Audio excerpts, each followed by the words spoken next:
সবকিছু ছবি তুলে ফেসবুকে দিতে হয় না, কিছু পার্সোনাল জিনিস থাকা লাগে, পার্সোনাল একটা area, personal space, personal life, personal charity, personal good deeds, এটা লাগবে আপনার।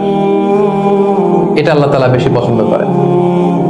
আল্লাকা সিররুন ইনদাল্লাহ বাইনাকা আনতা ওয়া বাইনাল্লাহ, এমন কোন গোপন জিনিস তোমার আর তোমার রবের মাঝে আছে যেটা তোমার রব ছাড়া কেউ জানে না? তোমার আর তোমার রবের মাঝে এরকম গোপন কোনো ডিলিংস আছে যেটা কেউ জানে না? জীবনে কখনো গোপন দান করছো যেটা কেউ দেখেনি? ওইটাই কাজে লাগবে।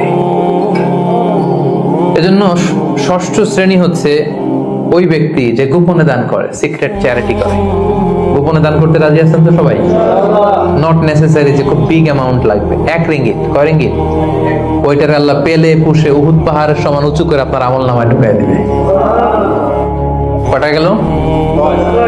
7 নাম্বার হচ্ছে রাজুলুন যাকারাল্লাহ খালিয়ান ফাফাদাত আইনা, যে ব্যক্তি গোপনে আল্লাহর জিকির করে, আল্লাহকে স্মরণ করে আর চোখের পানি ছাড়ে।